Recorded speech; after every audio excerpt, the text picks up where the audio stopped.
Hola a todos, sean bienvenidos al módulo número 15 denominado Construcción de escalas e indicadores de evaluación en salud mental dentro del plan académico del doctorado en salud mental que imparte el Instituto Superior de Estudios de Occidente. En esta ocasión estaremos revisando los temas del bloque número 4 denominado Confiabilidad y validez del instrumento, en donde el propósito de aprendizaje de este bloque es que al finalizar logren aprender los principales factores a tomar en consideración para la adecuada selección de una prueba y cuáles son los elementos que la validan. Para ello estaremos tomando en cuenta 5 temas. El primer tema que estaremos viendo será el de confiabilidad interna y externa. Posteriormente estaremos viendo validez interna y externa. También abordaremos sensibilidad, especificidad y las pruebas de validación. El primer tema que estaremos abordando será el de confiabilidad interna y externa, y para ello pues es muy importante primeramente poder definir qué es la confiabilidad, en donde la confiabilidad puede ser enfocada como el grado de homogeneidad de los ítems del instrumento en relación con las características que se pretende medir. Una de las características técnicas que determinan la utilidad de resultados de un instrumento es su grado de reproducibilidad.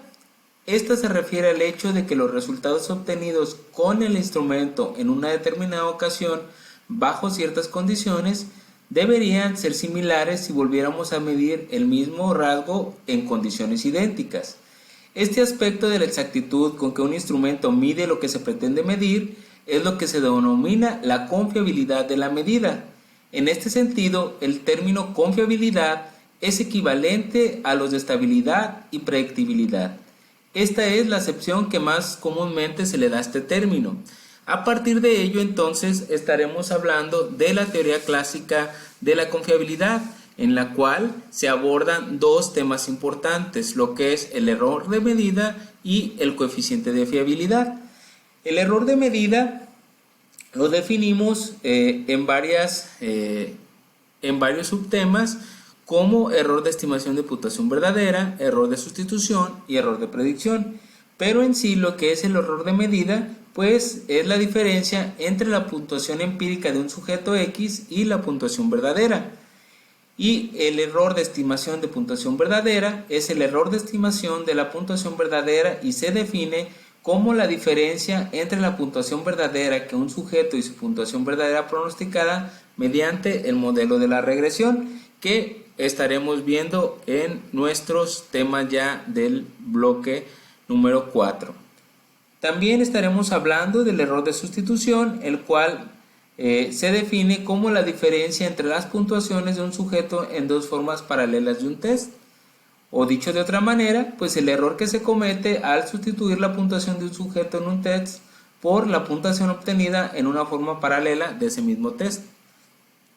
Y finalmente estaremos hablando del error de predicción, en donde el error de predicción podemos definirlo como la diferencia entre la puntuación de un sujeto en un test y la puntuación pronosticada en ese mismo test a partir de una forma paralela. Esto sería el error que cometeríamos si sustituyéramos la puntuación de un sujeto en un test por la puntuación pronosticada a partir de una forma paralela de ese test. Mientras que la confiabilidad de consistencia interna, pues estaríamos hablando que es un tipo de confiabilidad que permite determinar el grado en que los ítems de una prueba están correlacionados entre sí. Si los diferentes reactivos de un instrumento tienen una correlación positiva y como mínimo moderada, dicho instrumento será homogéneo. Es importante hacer notar que en el caso de la confiabilidad de consistencia interna, el énfasis se pone en las puntuaciones de los sujetos y no en el contenido o el formato de los reactivos. Por lo tanto, si los ítems del instrumento correlacionan positivamente entre sí, este será homogéneo independientemente del tipo de contenido que se haya utilizado. Por el contrario, la prueba será heterogénea si los reactivos no tienen una correlación positiva entre sí, aun cuando aparentemente estén midiendo el mismo rasgo. La validez interna y externa la vamos a definir como primeramente qué es la validez. Entonces, la validez es el grado en que la evidencia empírica y la teoría apoyan la interpretación de las puntuaciones de los test relacionados con un uso específico. ¿Y cómo podemos comprobar esa validez? Pues primero estaríamos hablando que la validez pues la vamos a concebir como un concepto unitario. Para comprobar esta validez pues atendemos a 5 evidencias. En el primero pues estaremos hablando del contenido del test. Los ítems del test constituyen de manera relevante y representativa del constructo psicológico que se desea medir. Mientras que el proceso de respuesta es el proceso que siguen las personas al contestar los tests y permite extraer respuestas indicadoras de lo que se quiere evaluar. La estructura interna son las relaciones de los ítems entre sí, deben de ser congruentes con el modelo teórico empleado a la hora de definir el constructo que vamos a evaluar. Y la relación con otras variables, estamos hablando de las relaciones que se establecen entre el constructo que se evalúa y otros constructos que son las esperadas según el marco teórico en el que se haya definido el constructo para evaluar. Finalmente, las consecuencias de la aplicación del cuestionario pueden ser tanto positivas como negativas que se extraen al emplear un test, son las previstas. Entonces, podemos decir que la validez interna se refiere al grado de que un experimento excluye las explicaciones alternativas de los resultados, es decir, al grado en que ciertamente la manipulación de las variables independientes es responsable de los cambios de las variables dependientes, mientras que la validez externa se refiere a la extensión y forma en que los resultados de un experimento pueden ser generalizados a diferentes sujetos, poblaciones, lugares, experimentadores, etc. La sensibilidad es la probabilidad de clasificar correctamente a un individuo enfermo, es decir, la probabilidad de que para un sujeto enfermo se obtenga en la prueba un resultado positivo. La sensibilidad es, por lo tanto, la capacidad del test para detectar la enfermedad. Entonces, podemos tener la relación entre el resultado de prueba diagnóstica y la presencia o ausencia de una enfermedad. Y podemos tener verdaderos positivos, falsos negativos y verdaderos negativos. Mientras que la especificidad es la probabilidad de clasificar correctamente a un individuo sano, es decir, la probabilidad de que para un sujeto sano se obtenga un resultado negativo. En otras palabras, se puede definir la especificidad como la capacidad para detectar a los pacientes sanos. Por tanto, podemos decir, tanto la especificidad como la sensibilidad proporcionan información acerca de la probabilidad de obtener un resultado concreto, ya sea positivo o negativo, en función de la verdadera condición del enfermo con respecto a la enfermedad. Sin embargo, cuando a un paciente se le realiza alguna prueba, el médico carece de información a priori acerca de su verdadero diagnóstico y más bien la pregunta se plantea en sentido contrario. Ante un resultado positivo en la prueba, ¿cuál es la probabilidad de que el paciente esté realmente enfermo? Así pues, resulta obvio que hasta el momento solo hemos abordado el problema en una dirección. Por medio de los valores predictivos complementaremos esta información. Estas proporciones son parámetros inherentes a la prueba diagnóstica, en términos generales menos dependientes de la prevalencia de enfermedad.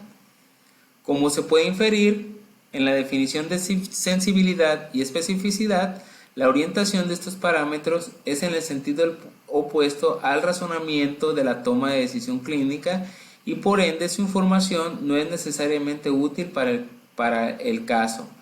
La utilidad de los parámetros de sensibilidad y especificidad dependen en gran medida en el escenario que se apliquen. Por ejemplo, una citología cervicuterina convencional es una prueba de tamizaje o screening para la detección del cáncer del cuello de útero. Tiene una muy alta especificidad y una muy baja sensibilidad. En este tipo de tamizaje de cáncer en población sana, al ser una enfermedad de baja prevalencia, se busca una muy alta especificidad, es decir, que tenga muy baja fracción de falsos positivos. ya que se pretende evitar los falsos positivos, en cuyos casos su estudio proseguiría con exámenes más costosos e invasivos. Por otra parte, si el objetivo de una prueba de tamizaje es evitar la transmisión de una enfermedad prevenible, se optimizará la sensibilidad. Para ello vamos a tener dos tipos de pruebas, que es el valor predictivo positivo, que es la probabilidad de padecer la enfermedad si se tiene un resultado positivo en el test, y el valor predictivo negativo, la probabilidad de que un sujeto con el resultado negativo en la prueba esté sano. Pruebas de validación. Hablaremos acerca de la exactitud. Existen diferentes maneras de determinar la exactitud. Los siguientes son los más frecuentes en la literatura y pueden ser utilizados en los tipos de análisis.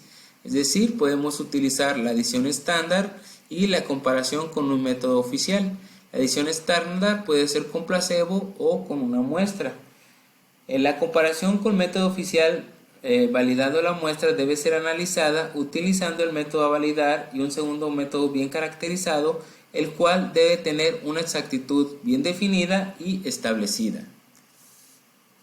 La adición estándar se puede llevar a cabo de dos maneras diferentes. Una puede ser con placebo, que se utiliza una mezcla preparada en el laboratorio de todos los componentes de la matriz de la muestra sin el principio activo a determinar.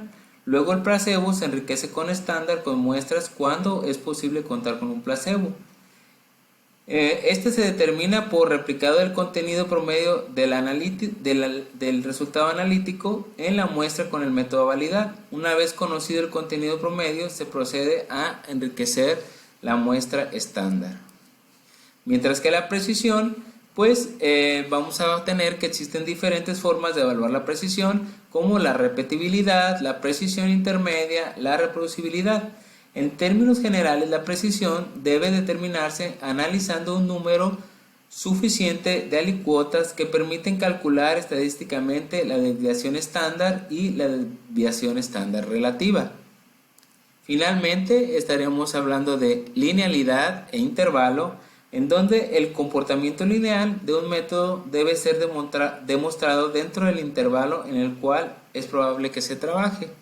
Este intervalo varía dependiendo del tipo de determinación a realizar y por esta razón se establecen los intervalos dentro de los cuales deben llevarse a cabo las pruebas para cada análisis. Así pues, terminamos de repasar de una manera breve pero concisa los temas del bloque número 4 del módulo número 15.